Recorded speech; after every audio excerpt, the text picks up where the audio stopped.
آج کی ویڈیو میں انشاءاللہ ہم یہ بات کریں گے کہ 11ویں کا کھانا کیسے۔ اس میں سب سے پہلے آپ قرآن مجید فرقان حمید کی آیت مبارکہ سنیے، سورہ بقرہ کی آیت نمبر 173، انما حرم علیکم المیتۃ والدم ولحم الخنزیر وما اہل بہ لغیر اللہ۔ اس آیت مبارکہ کا ترجمہ یہ ہے کہ اللہ تعالیٰ فرما رہا ہے کہ ہم نے یعنی آسان لفظوں میں بتا رہا ہوں کہ حرام کر دیا تمہارے اوپر مردہ اور خون اور خنزیر کا گوشت اور وما اہل بہ لغیر اللہ، اور وہ کہ جس پر اللہ کے علاوہ کسی اور کا نام لے لیا گیا ہو، یعنی اللہ کے علاوہ کسی اور کے نام پر جسے ذبح کیا گیا ہو تو وہ کھانا وہ جانور آپ کے لیے جائز نہیں ہے، حرام ہے۔ تو اب بعض لوگ یہاں پہ یہ کہتے ہیں کہ یہاں پہ جو لفظ ما آیا ہے وما اہل، تو ما سے مراد ہر وہ چیز مراد ہے کہ جس پہ غیر اللہ کا نام لیا گیا، وہ چیز حرام ہے، اس چیز کا کھانا یہ جائز نہیں ہے۔ اب یہاں پہ یہ بعض لوگ کہتے ہیں کہ ماں سے مراد یہ، حالانکہ ہمارے نزدیک اور ہمارا بڑے بڑے اکابرین بڑے بڑے قرآن کے مفسر دیکھیں نا، ایک بات ہوئی ہے قرآن کی ترجمے کی تفسیر میں آپ یہ بات کہتے ہیں، ایک بات میں کہتا ہوں، لیکن ایک بات یہ ہے کہ قرآن کے بڑے بڑے مفسر وہ بات کہہ رہے ہیں، تو ہمارے نزدیک ایک ظاہر سی بات ہے جو بات بڑے بڑے مفسرین نے کہی وہ بات زیادہ ویلیویبل ہے۔ تو اب اس آیت کی تفسیر میں بڑے بڑے مفسرین کیا کہتے ہیں، کیا ماں سے مراد ہر وہ چیز لی جاتی ہے کہ جس میں بھی غیر اللہ کا نام لیا گیا، یا اس کے حوالے سے وہ کیا کہتے ہیں؟ تو اس کے حوالے سے سب سے پہلے آپ بیسک کانسیپٹ سمجھ لیں کہ عقیدہ کیا ہے۔ وہ یہ ہے کہ یہاں پہ اس سے مراد ماں سے مراد ہر وہ جانور ہے کہ جس پہ بوقت ذبح، یعنی جب اس کو ذبح کیا جا رہا ہے بوقت ذبح، اس پہ جس طرح ہم کہتے ہیں بسم اللہ اللہ اکبر، تو اس وقت کسی نے اللہ کے نام کے علاوہ یا اللہ کے نام کے ساتھ کسی غیر اللہ کا نام بھی لیا، چاہے وہ کسی بت کا، چاہے وہ کسی انسان کا، چاہے کسی زندہ کا، چاہے کسی مرے ہوئے کے، چاہے کسی ولی کا، چاہے کسی نبی کا، اس کا وہ جانور حرام ہے، اس کو کھانا جائز نہیں ہے بوقت ذبح۔ یہ آپ نے ضرور یاد رکھنا ہے، ہاں بوقت ذبح اگر نہیں لیا گیا، بوقت ذبح صرف اور صرف اللہ کا نام لیا گیا اور وہ جانور بھی حلال تھا، تو ایسی صورت میں وہ جانور حلال ہے، اس کا کھانا بالکل جائز ہے۔ اب جو میں نے بات آپ کے سامنے کی کہ بوقت ذبح اگر غیر اللہ کا نام لیا جائے تو جانور حرام ہوتا ہے، وگرنہ حرام نہیں ہوتا۔ اس بات پہ بڑے بڑے مفسرین کی تفسیروں میں آپ کو بتاتا ہوں۔ اچھا، جو کفار ہوا کرتے تھے یہ کیا کرتے تھے کہ جب جانور ذبح کرتے تو ان پہ ظاہر سی بات اللہ کو تو مانتے نہیں تھے، تو بتوں کی عبادت کرتے تھے، تو یہ بتوں کے نام لیا کرتے تھے۔ اس طرح آپ کہہ لیں کہ بسم اللہ والعزیٰ والمنات، یعنی کہ لات اور عزیٰ اور منات کے نام پہ، یعنی یہ لات عزیٰ اور منات یہ ان کے بڑے بڑے بتوں کا نام تھا، تو یہ ان بتوں کے ناموں پہ اپنے جانوروں کو ذبح کرتے تھے۔ تو اس لیے اللہ تعالیٰ نے قرآن میں یہ فرمایا کہ ذبح کے وقت اللہ کے علاوہ کسی اور کا نام، یعنی لات عزیٰ منات کسی کا بھی نام لیا گیا تو جانور حرام ہو جائے گا۔ اب یہی بات دیکھیں نا، تفسیر جلالین جو ہر مکتبہ فکر کے اندر پڑھائی جاتی ہے، امام جلال الدین السیوطی جیسے بڑے بزرگ وہ اس آیت کریمہ کی تفسیر میں فرماتے ہیں کہ اس آیت سے مراد، میں ترجمہ آپ کے سامنے نا تمام تفاسیر کے نام اور ترجمے ان کے بتا دوں گا، کہ وہ جانور جسے اللہ کے غیر کے نام پر ذبح کیا گیا ہو، اللہ کے غیر کے نام پر ذبح کیا گیا ہو، کفار سرکار کے دور میں ذبح کے وقت اپنے خداؤں کے ناموں کو بلند آواز سے ذکر کیا کرتے تھے، لہٰذا اس وجہ سے وہ جانور کے جن پہ ذبح کے وقت اللہ کے علاوہ بتوں کا نام یا کسی کا بھی نام لیا گیا وہ حرام ہے، جن پر ذبح کے وقت نہ لیا گیا وہ حرام نہیں ہے۔ اسی طرح کی بات تقریباً تفسیر بیضاوی جیسی معتبر کتاب، معتبر تفسیر کے اندر لکھی گئی۔ تیسرا حوالہ تفسیر کبیر،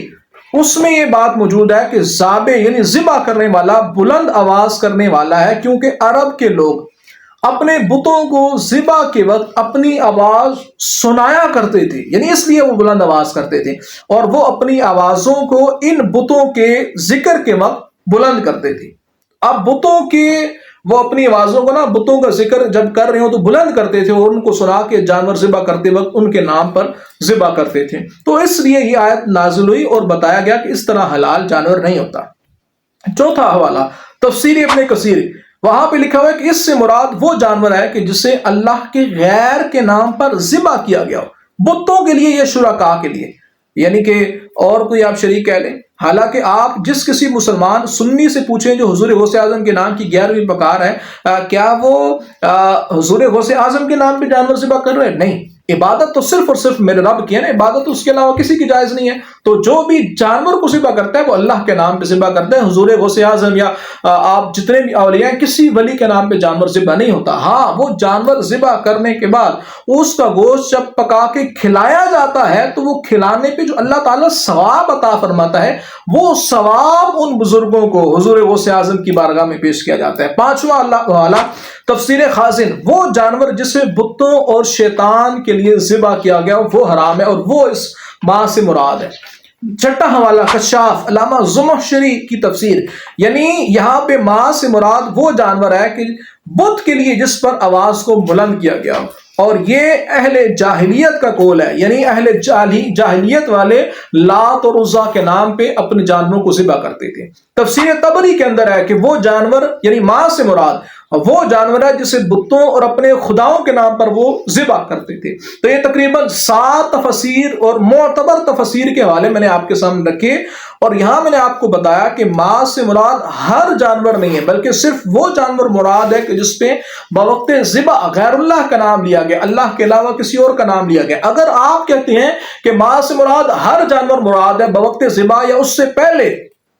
بھی اگر کسی پہ اللہ کے علاوہ کسی کا نام لیا گیا تو وہ بھی حرام ہے۔ تو اس کے اوپر آپ کو جس طرح میں نے اتنی ساری تفاسیر کے حوالے دیے، یہ اتنے سارے حوالے دینے اس موقف کے اوپر آپ کے ذمہ آپ حوالے دیجیے۔ دوسرا اس بات کا رد، میں آپ سے ایک سوال کرتا ہوں، اگر آپ قربانی کا بکرا لے کے آتے ہیں، عقیقے کا بکرا لے کے آتے ہیں، تو آپ کیا کہتے ہیں اس کو؟ کیا آپ سے پوچھا جائے کس کا بکرا ہے تو آپ کہتے ہیں نا یہ زید کا بکرا ہے، یہ فلاں کا بکرا ہے، یہ فلاں کا بکرا ہے۔ اب کسی غیر کی طرف تو اس بکرے کو آپ نے منسوب کر دیا، اس قربانی کو اللہ کے علاوہ کسی اور کی طرف تو آپ نے بھی منسوب کر دیا۔ تو اسی طرح بالکل اسی طرح جس طرح آپ کا کسی غیر کی طرف منسوب کرنا جائز ہے، اسی طرح اگر کوئی شخص بکرا لے کے آتا ہے اور پوچھا جاتا ہے کہ یہ کس کے نام پہ ہے تو آپ کہتے ہیں حضور غوث اعظم کے نام پہ بکرا لے کے آؤں، تو یہ بھی غیر اللہ کی طرف منسوب کرنا بالکل جائز ہے۔ ہاں، بوقت ذبح